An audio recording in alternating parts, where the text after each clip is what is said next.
અત્યારે પણ તમે જોશો કે પ્રવેશ પ્રક્રિયા જે હતી એમાં વિદ્યાર્થીઓના પૈસા નહોતા ભર્યા નિવેદન પોતાનું જે હતા. હવે જે પણ સંસ્થાઓ છે એ સંસ્થાઓ એવું કહે છે કે તમે ફી ભરો. હવે બાળક ફી લાવે ક્યાંથી? અત્યાર સુધી એને શિષ્યવૃત્તિ મળતી હતી. અચાનક જ સરકારે આ નિર્ણય જે લીધો એ પ્રવેશ પ્રક્રિયા પૂર્ણ થઈ ગયા બાદ લીધો. તમે પણ તમારી પાસે પણ આ ઠરાવ હશે 28/10 જેમાં આ ઠરાવ અંતર્ગત અમને આ વાંધોની બીજી લાઈન આ બીજી લાઈન દૂર કરવામાં આવે, બીજો ફકરો છે દૂર કરવામાં આવે.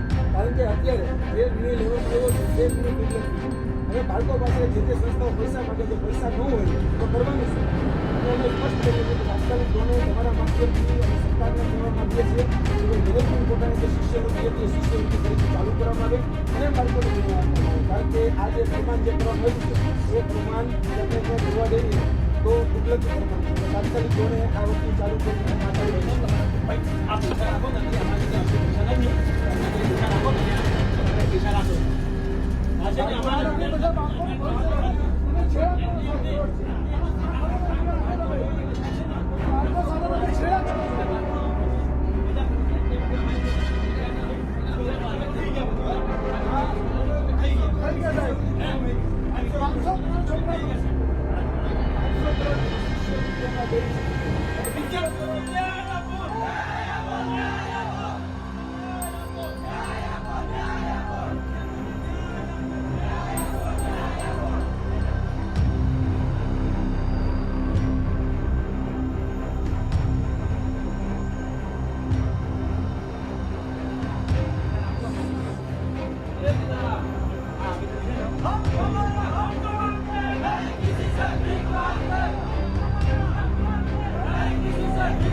વધી શકે એટલા માટે પોસ્ટ મેટ્રિક શિષ્યવૃત્તિ યોજના 2010થી શરૂ હતી અને તેમાં કેન્દ્ર સરકાર દ્વારા 75% ગ્રાન્ટ આપવામાં આવતી, રાજ્ય સરકાર દ્વારા 25% ગ્રાન્ટ આપવામાં આવતી હતી.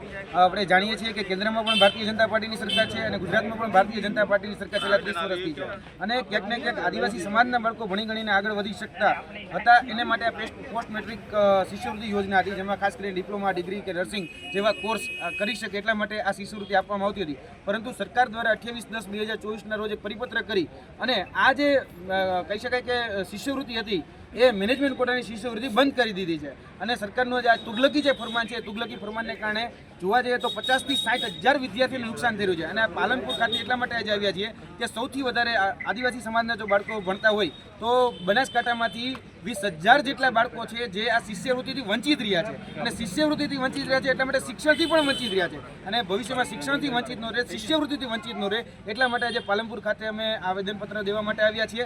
જો આવનાર દિવસોની અંદર આ માંગણી અમારી સ્વીકારવામાં નહીં આવે તો આજ આદિજાતિ કચેરી જે અહીંયા ઉપસ્થિત છે એ આદિજાતિ કચેરીને અમે તાળાબંધી કરીશું અને આવનાર દિવસોની અંદર જે ગાંધીનગર ખાતે જે કહી શકાય કે બિરસા મુંડા કચેરી છે, બિરસા મુંડા કચેરી ખાતે પણ અમે આનાથી પણ ઉગ્ર આંદોલન કરીશું. આવનાર દિવસોની અંદર જે આ શિષ્યવૃત્તિ જે યોજના છે એ જે મેનેજમેન્ટ કોટાની જે શિષ્યવૃત્તિ બંધ કરી છે અને જે આ કહી શકાય કે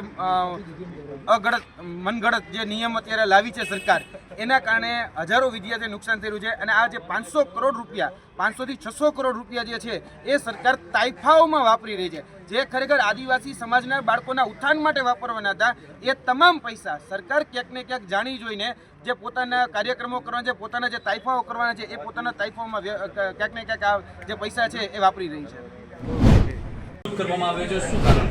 ખાસ કરીને આદિવાસી સમાજના બાળકોનો ઉત્થાન થઈ શકે, વિકાસ થઈ શકે એટલા માટે પોસ્ટ મેટ્રિક શિષ્યવૃત્તિ યોજના 2010થી શરૂ હતી અને આ પોસ્ટ મેટ્રિક શિષ્યવૃત્તિ યોજના જે શરૂ હતી એ સરકારે જેમાં મેનેજમેન્ટ કોટા આવતો છે, મેનેજમેન્ટ કોટાની શિષ્યવૃત્તિ બંધ કરી દીધી હતી. જેમાં આગળ એટલે કે મેટ્રિક પછી ડિપ્લોમા, ડિગ્રી કે નર્સિંગ કે અન્ય કોઈ પણ કોર્સ કરવો હોય તો બાળકને શિષ્યવૃત્તિ નહોતી મળતી. હવે બાળક શિષ્યવૃત્તિ વંચિત રહ્યો, તેની સાથે સાથે શિક્ષણથી પણ વંચિત રહેતો હતો.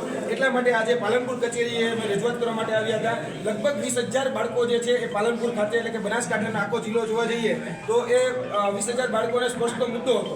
તેને લઈને આજે રજૂઆત કરવા માટે આવ્યા હતા અને નકલી નોટોનો વરસાદ એટલા માટે થયો છે કારણ કે આપણે જાણીએ છીએ કે સરકારમાં જે ઘણી બધી નકલીઓની ભરમાર ચાલી રહી છે. તેમાં પણ અત્યારે જે નોટો છે એમાં ખાસ કરીને શિષ્યવૃત્તિ જે હતી એ બાળકોની શિષ્યવૃત્તિ ક્યાંક ને ક્યાંક સરકાર જે છે એ તાઇફાઓમાં વાપરી રહી છે, તાઇફાઓમાં ઉડાડી રહી છે અને 50,000 બાળકો એવા છે કે જેની શિષ્યવૃત્તિ અને લગભગ 500 થી 600 કરોડ રૂપિયા શિષ્યવૃત્તિ એ સરકાર પોતાના તાઇફાઓમાં વાપરી રહી હતી. એટલા માટે આજે નકલી નોટોનો વરસાદ કરીને સરકારને સંકેત આપવામાં આવ્યો છે કે તમે જે આ રીતે કહી શકાય કે બાળકોના જે પૈસા હતા એ બાળકોમાં જે રીતે તાઇફાઓમાં ઉડાડી રહ્યા છો તો અમે પણ જે આ નકલી નોટો છે એ ઉડાડીને સંકેત આપ્યો છે કે આવનાર દિવસોની અંદર આ જે નકલી નોટો છે વિધાનસભાની અંદર પણ ઉઠશે અને વિધાનસભામાં પણ આ નકલી નોટોનો વરસાદ કરવામાં આવશે. તમે આ રીતે જે બાળકોના પૈસા જે છે એ વ્યય કરી રહ્યા છો અને તાઇફાઓમાં જે રીતે વાપરી રહ્યા છો તો આવનાર દિવસોની અંદર આ જે આદિજાતિ કચેરી જે છે પાલનપુર હોય કે પછી આદિવાસી સમાજની ઉમરગામથી લઈ અંબાજી સુધીની તમામ જે કચેરીઓ જે છે તે તમામ જગ્યામાં આવનાર દિવસોની અંદર હવે તાળા લઈને આવવાના છીએ અને આવનાર દિવસોમાં અમે ગુજરાતની તમામ આદિજાતિ કચેરીઓમાં તાળાબંધી સામેથી કરવાના છીએ. ઓકે.